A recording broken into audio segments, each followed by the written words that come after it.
Non, il n'est jamais trop tard pour commencer le processus de reconnexion à soi puis de guérison. Jamais, jamais trop tard. Parce que le but, c'est chaque moment de ta vie, en fait, sont supposés être dédiés à pourquoi tu es ici.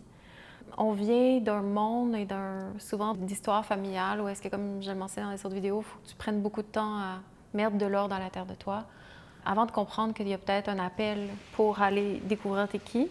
Mais jamais, jamais, jamais trop tard. Ce chemin-là, il est pour toutes femmes qui ont vraiment touchent et sentent l'appel. En fait, le chemin s'ouvre à l'intérieur de soi quand on a un désir, un appel de vouloir se découvrir et qu'on a touché un mur et que ce mur-là, on ne peut plus le dépasser. Il y a quelque chose qui nous ramène vers soi. C'est-à-dire, je suis allée jusqu'où je pouvais aller pour me déconnecter et que maintenant, j'ai besoin de revenir. Ça, il n'y a pas d'âge pour sentir ça, il n'y a pas de moment. Maintenant, plutôt que tu es conscient que se connaître, c'est le but de la vie et que ta vie est dédiée à te connaître dès que tu es petit et qu'il n'y a pas rien qui vient dans le chemin à ce cheminement-là, plus ta vie va être en intégrité dès ta jeunesse. Mais par contre, on n'efface jamais notre chemin. On n'efface jamais tout ce qu'on a vécu. On ne revient jamais à une page blanche.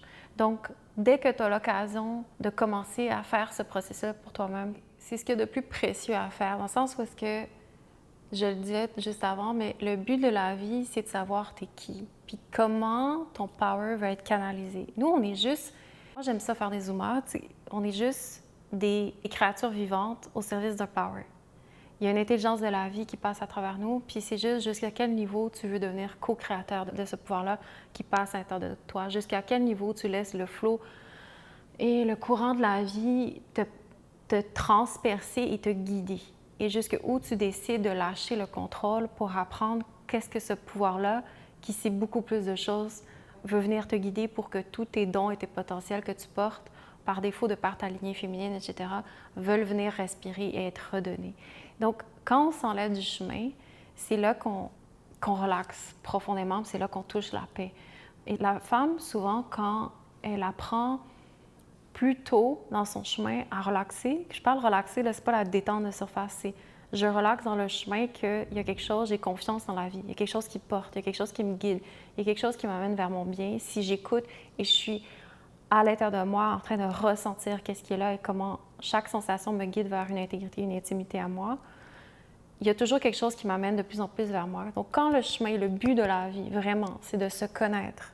Puis qu'est-ce que ça veut vraiment dire se connaître? Ça veut dire je vais dans toute mon histoire, dans mes profondeurs, puis j'essaie de faire du sens avec cette énergie-là pour aligner qui je suis puis être en cohérence. Donc, quand je suis ce chemin-là de me connaître, tôt ou tard, je peux vivre juste en relaxant dans mon pouvoir. J'ai juste à cultiver cette énergie-là qui me guide et puis qui... Quand toute ma vie, ça va être de me battre, d'être en résistance, d'être dans un monde de survie où est-ce que je suis constamment stressée, je suis constamment anxieuse, j'arrive pas à relaxer, j'ai pas confiance en la vie, je dois guérir beaucoup de traumatismes. Dès le moment que je commence à prendre soin de ça, tout de suite, j'ai un support. Tout de suite, il y a quelque chose qui est supporté. Il y a tout de suite quelque chose qui vient me donner le courage de continuer à chaque étape.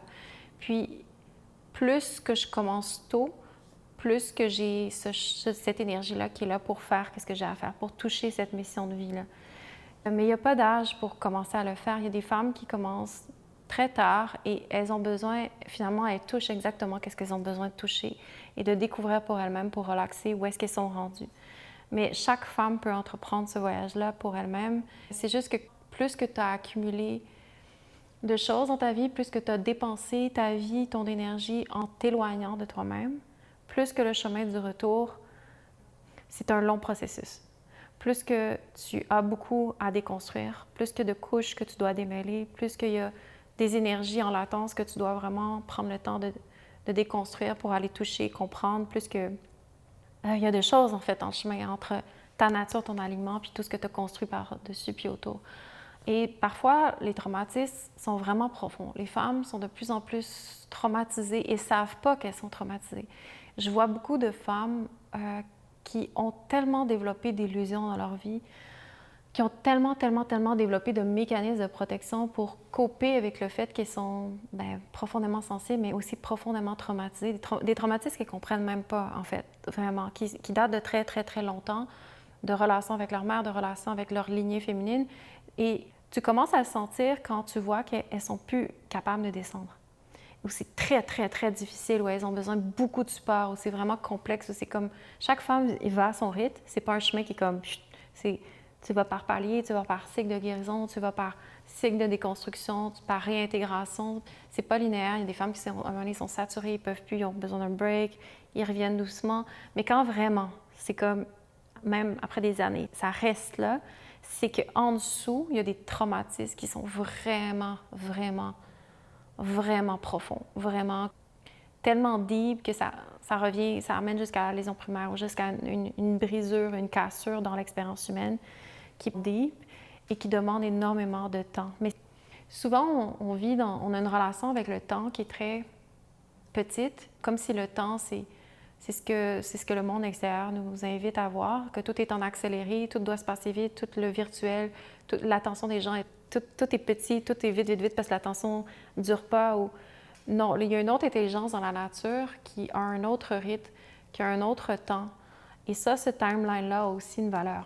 C'est-à-dire que quand tu décides d'avancer ce chemin-là et que tu te dédies à ça, le temps n'a plus nécessairement... Ça dérange. Il y a quelque chose qui ne dérange plus, c'est plus est-ce que tu avances ce chemin-là et tu te dédies couche par couche à rester avec et à intégrer là où est-ce que tu es rendu, puis là où est-ce que tu es capable et que la vie va t'amener vers tes prochaines étapes. Parce que des fois, il y a des rythmes, chaque femme a des rythmes différents, dépendamment du gros bagage ou du traumatisme qu'elles ont. Et puis souvent, ça veut dire qu'il y a aussi beaucoup de pouvoir, il y a beaucoup, beaucoup de power qui attend. Ça veut dire que souvent, c'est des femmes très puissantes qui ont besoin de beaucoup plus de temps. Donc le timeline, souvent, quand tu commences à descendre, c'est des lignées, c'est une lignée qui guérit, puis c'est pas petit. Il y a des femmes qui sont prêtes, qui arrivent à intégrer à des... Chaque femme a son rythme. Mais il n'est jamais trop tard parce que le temps, ça va au-delà de ce qu'on peut imaginer avec le temps de notre tête ou le temps que le monde moderne nous donne. Le temps a aussi un rythme dans la nature et ce temps-là a une valeur plus précieuse dans la guérison. Parce que souvent, le chemin de la guérison, ce qui se passe, c'est que tu peux être en déconstruction pendant vraiment longtemps, être comme, j'ai envie de dire, pas nécessairement fonctionnel. Ou une meilleure façon de le dire, c'est ton énergie n'est pas investie à construire vers l'extérieur, mais elle est réinvestie dans aller débloquer les niveaux plus profonds. Et tu peux faire ça pendant un bon bout de temps, puis à un moment donné, ça se passe. Ce que tu as manifesté se passe, ton alignement se passe, ton énergie, tous les variables se mettent en relation parce que tu as fait ce travail-là qui demande plus de temps de fond. Puis il y en a que ça va par petites couches. Puis fait qu'il n'y a pas une façon de l'amener, ce chemin-là, et de le vivre, mais il n'est jamais trop tard pour n'importe qui veut s'engager. Il n'est jamais, jamais, jamais trop tard pour décider de revenir à soi, puis de faire face aussi à nos peurs les plus profondes. Parce que, en terminant, pour moi, la vie, qu'est-ce que c'est? C'est comment j'apprends à mourir de mon vivant pour être prête pour le passage, quand le souffle s'arrête, pour avoir vécu ta vie dans la plus grande dignité. Fait que si chaque moment, c'est une opportunité que la vie te donne pour aller toucher cette dignité-là, ou cette intégrité-là, ou cet alignement-là, ou ce cœur-là, ou respecter qu'on a une opportunité quand on est en vie. Quand le souffle de la vie nous a donné, on a une opportunité, on a un cadeau. Qu'est-ce que j'en fais de ça? Fait que si chaque moment est dédié pour ça, mais il n'y a jamais trop tard, jamais, jamais, et que le temps est très lent et très grand. Donc, c'est le début d'un commencement qui arrive quand on est prêt à faire le chemin vers soi-même, le retour vers soi.